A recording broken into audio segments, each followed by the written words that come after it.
Hello YouTube, this is Morgan, Airspeed Prime here with my next Avatar discussion topic video. So this one's going to be all about the Red Lotus as part of my series of videos discussing some underdeveloped characters, or in this case, characters and a concept or group. I discussed Asami last week, Red Lotus this week, and I'll announce here, Kuvira/Baatar Jr. will be next week. So, let's jump into Red Lotus. We have 5 separate topics to cover here. 5 underdeveloped things, basically. And that is the Red Lotus themselves as an organization, Minghua as a character, Ghazan as a character, Pali as a character, and Zahir as a character. I think it's pretty fair to say all of these things are underdeveloped. So let's just hop straight into the Red Lotus. We obviously know what it is, but I think for the most part, that's about it. That's about all we really get on the Red Lotus. It's just that what Zahir says when he kind of explains it to Korra is that it's this group that was formed in opposition to the Order of the White Lotus because Xai Bau, who was a member of the Order of the White Lotus at the time, disagreed with the kind of change in direction that the Order of the White Lotus were taking. He didn't agree with them becoming so open and going away from being like a secret organization, and didn't agree with them directly coming out to support the Avatar and sort of just become like guards for the Avatar as opposed to what they were before. And so he formed the Red Lotus. The problem is, I think there is a huge gap between why aren't we secret anymore, why are we like all about the Avatar now, whereas like, yes, Iroh and the first generation of White Lotus members, at least that we know of, supported Aang during the war, but why are we like basically here guarding Korra during her training type thing? The timing I think works out so that like that was like even before then, like they weren't at that point, that's not what they were, but supporting the Avatar in a way where like they are basically a force that exists where if the Avatar is ever in danger they'll come to help, because obviously it was a Red Lotus incident that led to Korra being in the compound and having to be protected and trained by the Order of White Lotus like she actually was. So we'll get to that, we'll mention that over the course of this video, but even just things like that where you're just like, wow, that's how vague they were, where like Xai Bau, like it's really difficult to get a sense of like what era he's from, because it's in between Avatar and Korra. They almost talk about Xai Bau like he's like this ancient figure, whereas like the group only came into being in between ATLA and Korra, closer to Korra than ATLA. So here's a character who had to have been born, lived, and died basically in between the series. For some reason he's not around, and they never really say how he died or whatever happened. They don't really imply anything particularly bad happening to him, just that, okay, he's not here anymore. And he just is gone. And then, as I was getting at before, how do we jump from I don't agree with you supporting the Avatar to suddenly let's base a group around supporting Vatu and Chaos and opposing world leaders, not agreeing with any need for world leaders, that the world should just exist in chaos where people are just individuals and there's no leaders and stuff like that. It's just like, that's a huge leap. Like, what happened to this guy as part of in the Order of White Lotus to go down this road? Who was in charge of the Order of White Lotus at the time? Who were the Grand Lotuses at this time? I think this is probably post Iroh, so is this Zuko in charge? Because like, we don't even know if Zuko's part of the Order of the White Lotus. It's kind of implied that he basically is, but they never say it, so it's kind of hard to really jump to that. But he seems involved enough in Book 3 in relation to them that he is probably Order of the White Lotus. So do they disagree with Zuko's direction as the leading member of the Order of White Lotus?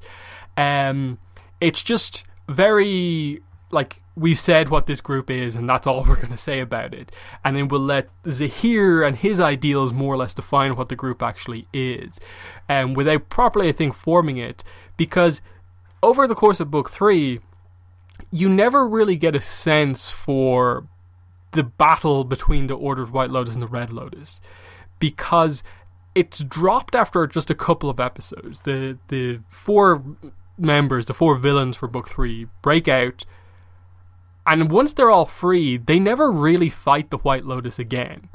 They only really fight in book 3 the White Lotus during the actual escape from the prisons. After that, there's no attempt made to really take out the organization or anything like that. It's just they after that focus on world leaders and the Avatar, and it's never really said why that's the case, even though Zahir in the first episode did say that he wanted to more or less take down the White Lotus as well as the Avatar. So immediately, what needs to be fixed with the group? You need to, I think, show some backstory, and I think that involved characterizing Xai Bau. Who was he? What nation was he from? How high up in the White Lotus was he?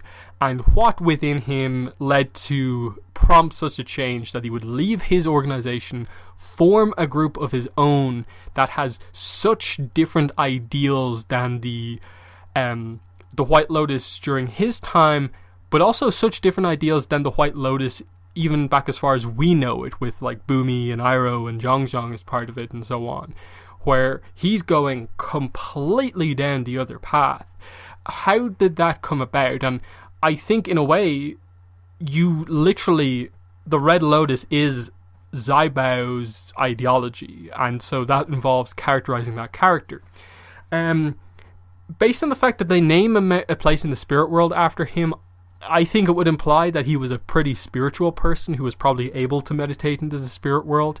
I think it's also reasonable to maybe not assume that, like, oh, this has to be the case, but potentially point out the idea that what if Xai Bau was the first one to go into the spirit world and like speak to Vaatu, and he did this as part of the Order of the White Lotus, and by talking to Vaatu, that prompted the start of this kind of counter organization, that Xai Bau was somewhat influenced by Vaatu to form it in the first place, and that's why when Unalaq joined as one of the first like key members of the organization, because again, it's not that old of an organization that Unalaq couldn't have been one of the relatively early members, that suddenly the group shifted from like, okay, Xai Bau Vaatu to be more like Unalaq projecting like his thoughts about what the group should do with regards to Vaatu.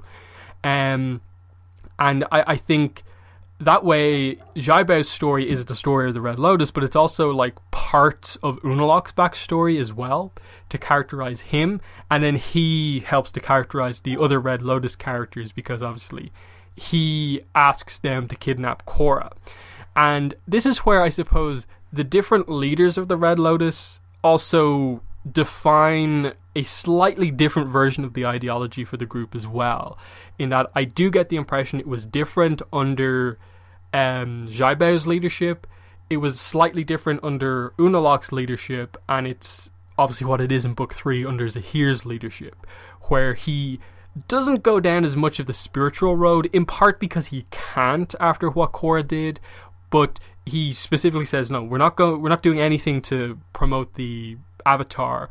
We're doing everything to obviously promote chaos and Vaatu for whenever he returns, but get the world to be in that position and freedom and so on.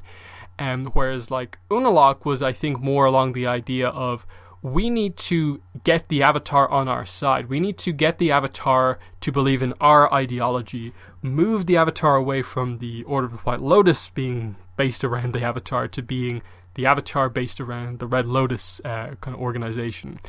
And obviously that's what prompted his obsession with obviously trying to, in a way, steal his brother's daughter. So that's that. I think obviously I don't think there's a lot to go on, but there's enough to where just with Xai Bau and the basic story that they've told, just develop that out, and I think you have a solid enough story. And if you include Unalaq in there, I think you really add to the overall history of what's actually going on. But I think also the history of the Red Lotus has to also involve characterizing and developing the Order of the White Lotus a bit more as well. And I think probably going fully in depth about explaining the origin of the White Lotus, it under like Iroh's leadership and so on, and how it changed going into like the era of Korra and so on, would be something nice to actually give a lot of development to it. Now, let's get into the characters here, the 4 characters of the Red Lotus. We'll start with Ming-Hua, because I think in a way, her story is almost the one that actually writes itself the easiest, even though in a way she's like the least characterized of all of the members, in that she probably has maybe like 4 or 5 lines of dialogue across the entire series, outside of her like skills in combat where they're bending. The only personality trait that you really get across is that like she's like a bit gossipy type thing, where like she was gossiping when she was in prison about like what the guards' romance lives were like. She makes some comments about like Pali and Zahir's relationship, and that's about it. She's a little like snippy kind of type thing, but that's about the characterization that you get across from her. But her story almost writes itself because of her disability, because of the nature of her special bending ability, that she's a waterbender, but she's a psychic waterbender, which I think is almost a point that is kind of forgotten. That since she doesn't have her arms, how is she actually bending the water arms into place?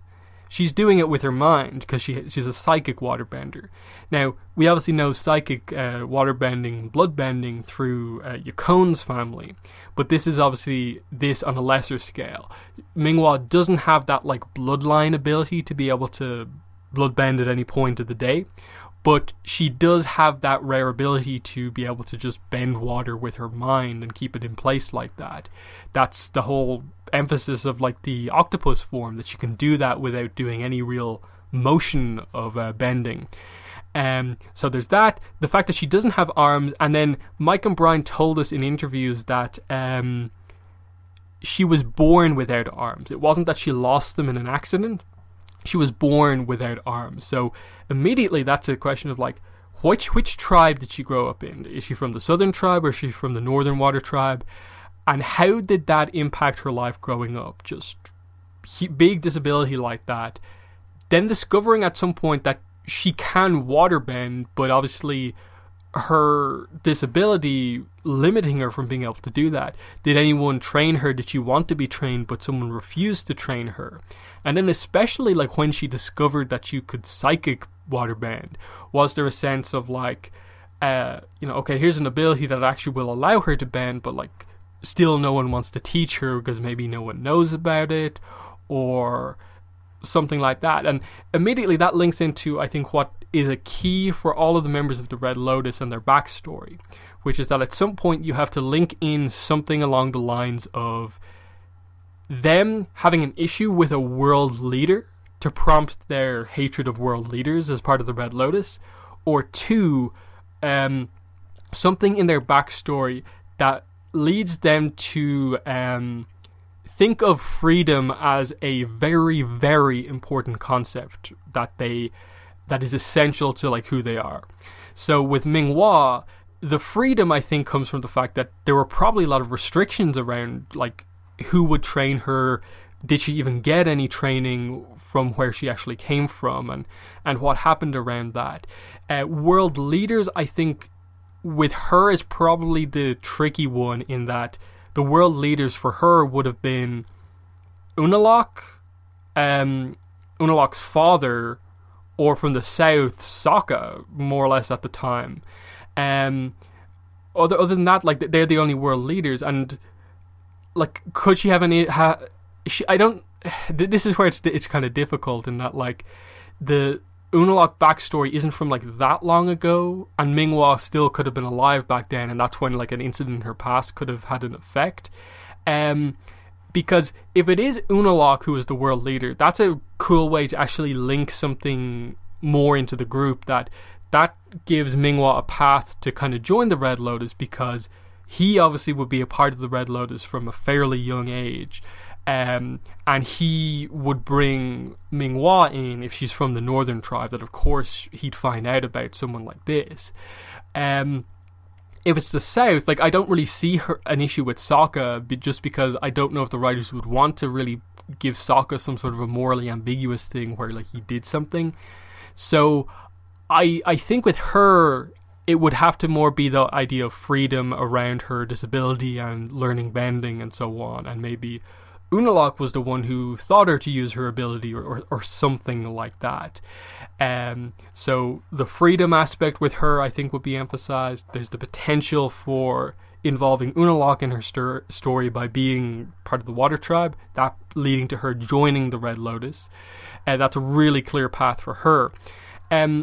Ghazan is a similar story in that I think there's some clear ideas for like a story, the depth of which is obviously hard to tell, but the interesting thing with Ghazan is that you get a little bit of his personality. He's actually a fairly like chill, relaxed guy. There's a little bit of like humor to him in that like he's willing to talk to Bolin a little bit. There's a certain level of like he's enjoying the fact that he's fighting Bolin, and especially when Bolin reveals he's a lava bender, he seems like very intrigued by that idea, and not the over sense of like, oh, he's obsessed with combat, but just he thinks it's going to be fun to fight another lava bender. So there's that aspect of his personality which makes him very different than the other members, in that there's a little bit more level of I suppose fun and not as overly serious to him. Then there is the obsession with freedom with him, because he commits suicide basically over the fact that he doesn't ever want to go to prison again. So obviously he hated being in prison after the Korra kidnapping incident, but did something in his past before then also lead to him being imprisoned in some way, feeling like he had no freedom, someone had control over him, that sort of thing. He didn't have the ability to just do what he wanted to do. And that links into the couple of little bits of backstory that he does say. Bolin, I think, asks him 3 questions, or says 3 things about him, guessing. And Ghazan says that 2 out of 3 of those things are correct. And the things that Bolin says are that he was raised by an older sister. His mustache grew in at a very young age. And there's a kind of unspoken attraction between Minghua and Ghazan. Now, the one that's obviously true, I think, has to be the raised by an older sister one.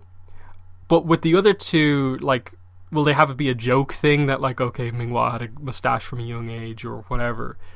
So you'd almost lean towards the 2 more serious things being the Minghua one and the sister one, because the mustache one doesn't really make a lot of sense as actually being anything interesting. So the Minghua thing, I think, obviously has to come in later. There's a whole story to Ghazan before he ever meets Minghua, is the impression I get. Obviously there's a way you could probably have them have met before, but I don't really get that impression. So the raised by a younger sister thing is actually really, really interesting, because immediately it presents that if you ever did his backstory, the immediate dynamic is him and his older sister. But because of that, that suggests the question of what happened to his parents. Where are his parents to prompt his sister needing to be the one to look after him? How did that happen? Was it something to do with the leader of whatever town, tribe he came from, the Earth Queen or King at the time, whenever it was? Did they do something? Is that why Ghazan hates world leaders? Did they do something that led to them not having freedom? Were his parents like taken into captivity as slaves or something like that? Did that same thing happen to his sister? Because his sister doesn't seem to be around. Now, of course, he's an adult, so he doesn't have to be constantly around his sister, who, even if she helped to raise him, could be off doing her own thing. But I get the impression that his sister isn't around anymore, almost, or something like that. So did something happen to her, and why did that happen? And then you have to add in the fact that he's a lava bender into that, and that makes him important to a degree. If anyone discovered that he was a lava bender, they would want to use him because of how powerful he is. Now, there's this other side of this, is that he's not as in control of his lava bending. He tends to destroy a lot of things he's used for the destructive abilities. Did he, in a way, destroy, the people who did something terrible to him? Is that what got him, basically basically seen? Is that what brought him to the attention of an Unalaq, a Xai Bau, the Red Lotus, basically, because this lava bender just took out this terrible tribe leader over here who was enslaving people or something like that, and that's how he became part of the group. With the loss of his sister, his parents, he became part of this group that was wanting to change some of that stuff, and he bought into it completely. And then afterwards he became part of the group, met Minghua, and they sort of have this unspoken relationship. Again, I don't really think the Minghua thing, there's all that much to it, because when he says it, the two of them look at each other like, okay, there's kind of something going on here, but nothing's actually happened. So I think the thing with his sister is definitely the most important thing, but lava bending also plays a role. He also has tattoos. Now, I don't think we know of any specific place in the Earth Kingdom where tattoos are a notable thing. So we can't immediately place him to a specific place in the Earth Kingdom just because of that. I think we've seen other Earth Kingdom characters who have those tattoos, but again, we don't know where they're from.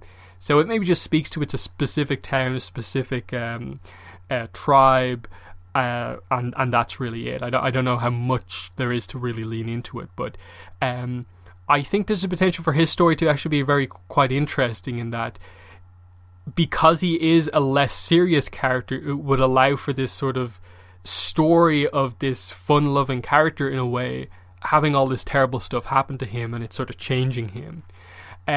Let's move into Pali now, and again with her, I think her one is basically the most written out already, that hers is completely set in stone by a couple of the things that they've said to us. Again, the problem with the Red Lotus is not the idea. The ideas are great with the Red Lotus, it's just that none of it is fleshed out, none of it is properly developed.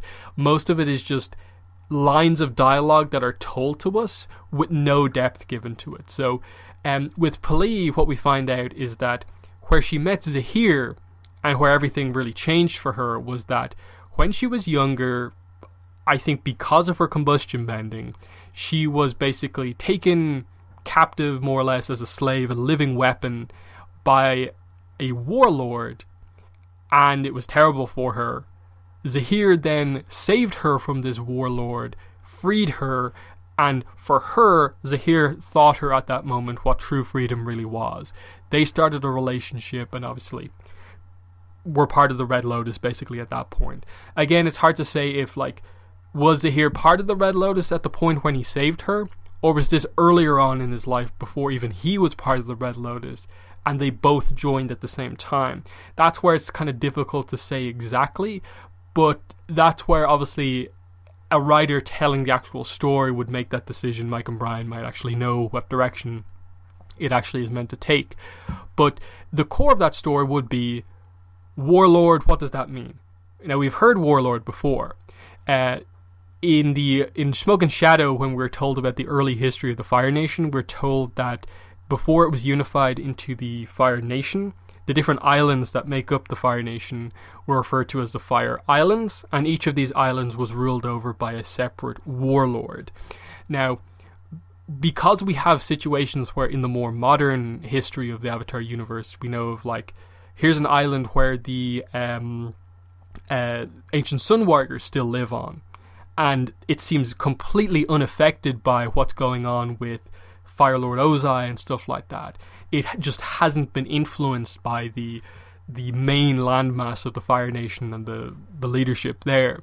Similarly, there's something like Bonti Village, where there are fire sages there who seem to have no real involvement with the actual Fire Nation full stop.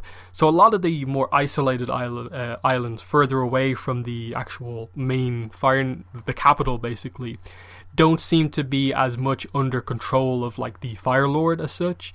So I think the idea here is that Pali is from one of these more isolated islands that is still ruled over by a warlord, who is obviously some sort of a cruel person who can take people as slaves and take her as a living weapon. And obviously this is where her special ability comes in to really, I think, define her story, that combustion bending is one of the most rarest, one of the most powerful ability in the Avatar universe. So of course, someone looking to maintain their power would want to have her as his assassin weapon to use at any point. So taking her from her family, doing something to her family, forcing her to work for him is the clear path for her story, where she has no freedom herself. She is purely a weapon of this other character. And then Zahir comes in, saves her, and then it's almost this, I almost get the impression that maybe she would expect, like, she now has to do whatever Zahir wants to do, but he says you can do whatever you want. And it's this idea of, through that moment of him saying that to her discovering what freedom is, because she's been working for someone, been the weapon of someone for like most of her life. As well as that, I think you can tell a little bit more of a personal story just about her discovering her abilities. She's obviously a firebender and a combustion bender, whereas Combustion Man didn't really use, I don't think he ever used normal firebending. But like, that's a dangerous ability. Imagine using that for the first time, like accidentally discovering that you're a combustion bender. Did she hurt anyone when she discovered it? Did she hurt herself?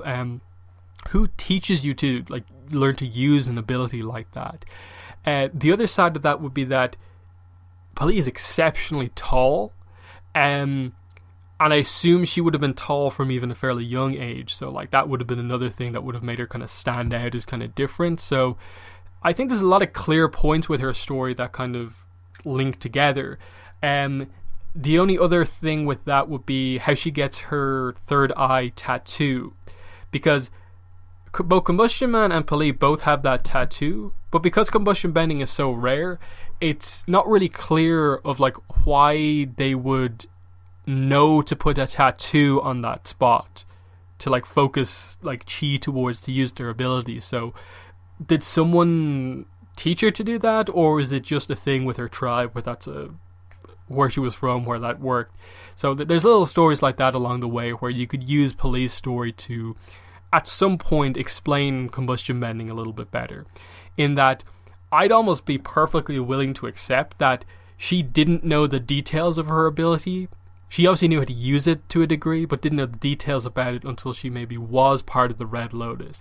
And then maybe people like Xai Bau, much more experienced people like Unalaq, who would know these sort of things, would maybe explain to her that you can control your ability more if you put a tattoo on your forehead, and that helps the chi around that area or something like that. That would be a cool like mechanics kind of lore kind of type thing to add into that as well. But yeah, and then I think it writes itself after that point. You address her and Zahir's relationship, because obviously like they say that like he saved her and they sort of started a relationship immediately, but there must have been a time period where they go from being like I've saved you and basically strangers to actually having an actual connection. And how did that come about? And again, how did they come to be part of the Red Lotus? So with her, the hatred of leaders obviously would come from the warlord, even though it is more of a local leader than a world leader, but the same thing applies. Pali, I think, is a type of character who, like Zahir, would believe very, very heavily in no leaders, full stop. And then the freedom would be the same thing. The world leader also took her freedom away. So, with Zahir, I think Zahir is actually a more difficult one to come up with a backstory for, just because he is so linked into the organization of the Red Lotus that we don't actually learn a ton about him, like, personally. We don't know what nation Zahir is from. We don't know why or how he really came to be interested in, like, Guru Lahima, airbender culture, that sort of thing. All we know is that, like, the Nick.com website before the book came out said that he was a warrior poet, which is never said to us really in the show outside of the fact that he reads Guru Lahima's poetry, but that doesn't necessarily mean that he's a poet. I guess because he's the leader, some of the stuff he says somewhat seems quite poetic, but it doesn't come across that well. Where did he learn his martial arts skills to be a strong non-bender fighter before he was a bender, an airbender? Questions like that. And I think most importantly, how did he come to join the Red Lotus? Because he's not the leader by default. Xai Bau is the leader before him, and then Unalaq's the leader again. He takes over from Unalaq, basically. So, just through a line Zahir says about Unalaq, they've obviously met. The two characters know each other. That's basically your either... Depending on when Xai Bau died, at some point in history, Zahir was the third in command of the Red Lotus or the second in command of the Red Lotus. And then in Book 3, he is in command. He's the leader. How did that come about? How did Unalaq or Xai Bau find Zahir and make him part of the group? Is it something about Zahir being spiritual? I more get the impression that the spiritual aspect of Zahir came from once he joined the group and the likes of Unalaq and Xai Bau, other characters in the Red Lotus, teaching him that stuff. But again, the point comes in where we actually just don't know anything about his history, apart from the fact that he saved Pali at some point. But again, was that pre-Red Lotus or post-Red Lotus? And I think this is where it always confuses me to a degree. Why so many people point out like Book 3 as like their favorite book of Avatar. If someone's if someone's watching Korra for the first time, they always hype up Book 3 for them, and it's like, but the characters that you're hyping them up for are very, very underdeveloped. And just me trying to talk about Zahir here is I think a highlight of that, in that when you really break it down, there's not a lot to go off for the character, because most of what he's doing as a character is just presenting the Red Lotus organization, which itself is underdeveloped because we don't know the real scope of how it began. And so he's just presenting the basic ideas that they don't like world leaders, they're about freedom, they support Vatu, they want chaos in the world. Unalaq went down a slightly different road, but was still part of the Red Lotus fundamentally. And then, little bits and pieces like that the Red Lotus wanted the Avatar on their side initially, but now it's not going to work. And that's cool and all, but I think the problem is that we never learn why Zahir is part of this group. Why does he hate world leaders specifically? Why does he care so much about freedom? And especially given that it ends up, like most of the Red Lotus stuff ends up being a little bit like hypocritical, of like, okay, you don't like world leaders, but very clearly Zahir is your leader. You have leaders within this organization which hates leaders. Again, it's world leaders, like people who, like rule over countries more so than an organization. But still, I think you get the point. Similarly, like taking away the freedom of the airbenders to get what he wants with Korra handing herself over to him. There's a lot of hypocrisy involved here, and it just means that, okay, so it is more of a case where like it is here representing the ideology of the Red Lotus, which means that he has his own views and own reasons for being part of the group. But what are they? And I think that's where a backstory would help to make those characters so much more interesting. Because given that you kill off so many of them, it's actually hard to be overly sympathetic for any of them, because you don't find out their reasons. To some degree, you feel sympathy for Ghazan just with the fact that he commits suicide over potentially getting captured. Minghua's kind of unconscious underground when Ghazan does this, so like they both basically are killed together. Pali has a relationship with Zahir, so there's a level of sympathy there, but it's not because like it's not because you care about them and how they felt about their ideology or anything like that. They're them dying just because of like, oh, you established this relationship with Zahir, or just the tragedy of like, I don't want to be put back in jail again, so I'd rather die. Zahir survives, and his more interesting role within the series is actually helping Korra in Book 4, where he comes across as more of a guru type character. That he's almost developed from being this weird leader of this group to actually being this spiritual person who still believes in it, but not as strongly anymore, and just kind of wants the world to be a better place and not have a tyrant in charge. But this kind of spiritual leader, and it's like, where did that come from? I think that's where maybe developing his relationship, Zahir and Unalaq's relationship, would actually be something quite good to do, to maybe understand where his spiritual side comes from, and that sort of thing. So it's an interesting one when you really look into it, that surprisingly the three weaker members of the group initially, upon like first analysis, actually have the kind of most obvious paths to tell a backstory to them, whereas the character that seems to be the most developed, Zahir, they don't actually present as many interesting notes about him to tell as much of a nice backstory. But I think Zahir would be more incorporated into the story of the Red Lotus as an organization. So what I talked about first and what I talked about last are probably fairly heavily linked, and then the other three probably have their more own individual stories and are brought into the Red Lotus. I suppose Pali comes in with Zahir more or less, but like Ghazan and Minghua especially, it's very clearly their own separate stories that somehow become involved. And I suppose that's like the other thing of like, how do they become involved? I obviously speculated earlier on that Minghua joins the group because potentially she's from the Northern Water Tribe. Unalaq is like the leader at some point there, and he brings her into the group. I think the timing on that, like, obviously is a bit weird in that he is the one who orders the group to kidnap Korra, so he is the leader at that point. But the timing is such that in a way he's only like been the leader for a little bit by the time that happens. So it's definitely a weird one about like which tribe Minghua's from and how you actually get her as part of the group. But you know, realistically, using Unalaq to make her part of the group makes sense.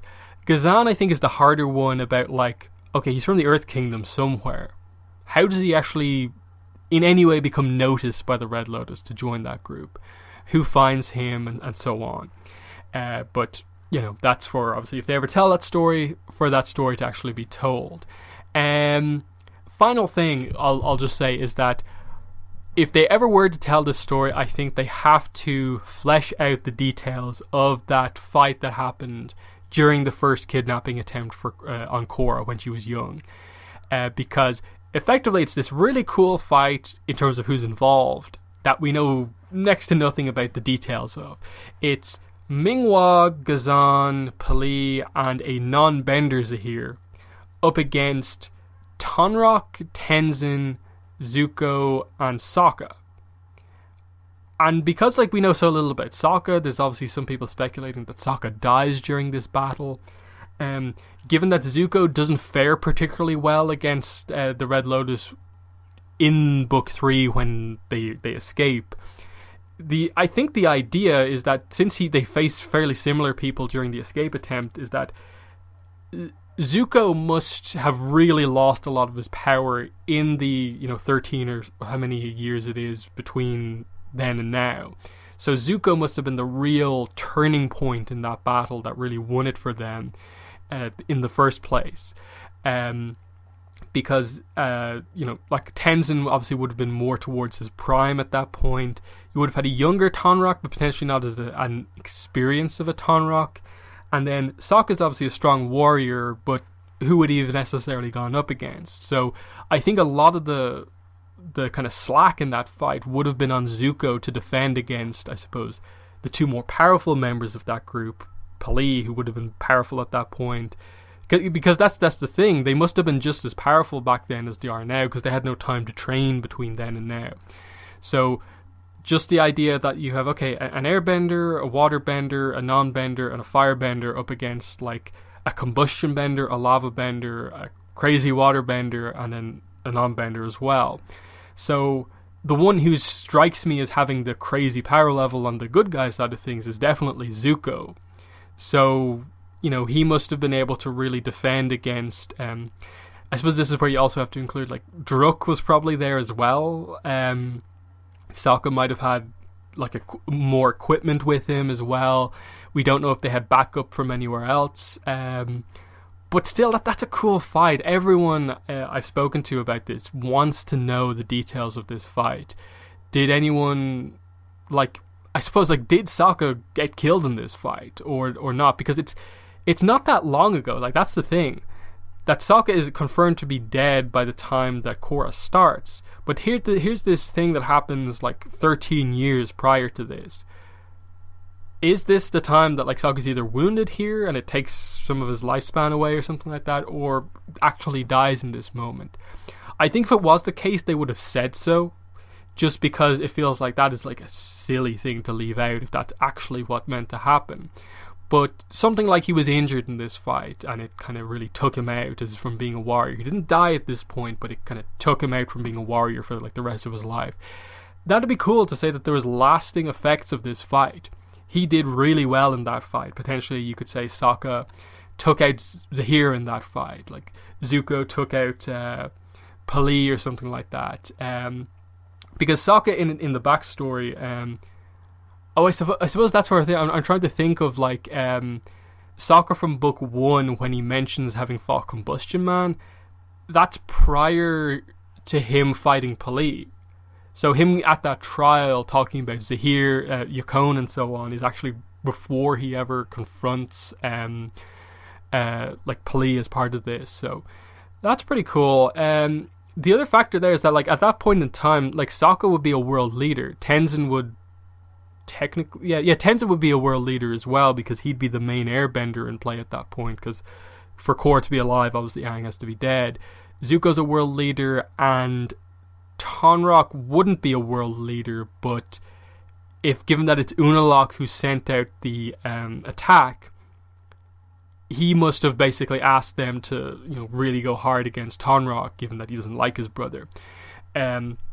Because again, even if the like kidnapping attempt fails, there's always the idea of like potentially if they do a lot of damage and they like kill Tonraq, you know, maybe something happens to Senna, they might send Korra to one of her remaining family members who would be Unalaq, basically, on what we know. So there's some nice kind of wrinkles to it if you ever really wanted to tell more of that story, but like show that betrayal moment of like they're defeated, sent off to these different prisons, and they have to watch as Unalaq is sort of in a way almost behind. He's behind at least creating one of the prisons, the one for Pali. So they have to keep quiet as like Unalaq obviously has to stay undercover while all of this happens and realize that he's not going to get them out.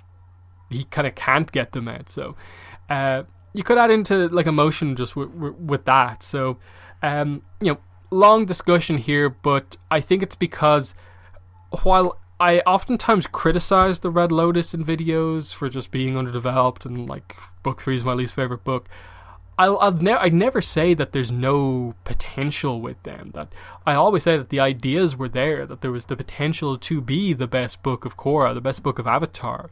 It's just very, you know, not executed particularly well, and I actually liked the way it kind of came across here because I'm using every bit of information that we're told about the Red Lotus to try and expand out their stories. But for some bits of it, there's just not enough there to do it. And that really highlights how underdeveloped that they are. But that the ideas are solid enough that you can make them better. And I think something as simple as a comic series to tell this story, to basically just call it like the origin of the Red Lotus. Tell that story. Start with Xai Bau. Bring in Zahir, tell his backstory. Bring in Pali, tell his backstory. Then Minghua, then Ghazan. You know, tell this flowing story of just the entire history of this group to fill out the stuff that we don't know. That is a story that I think most people would read, because there's a reason most fans say Book 3 is the best, is that at a base level, people love the unique aspect of these villains, that they all have crazy abilities and are willing to kill people, and that there's a certain interest and intrigue about their ideology, but even if it's not particularly well fleshed out. So that's been the video for this week.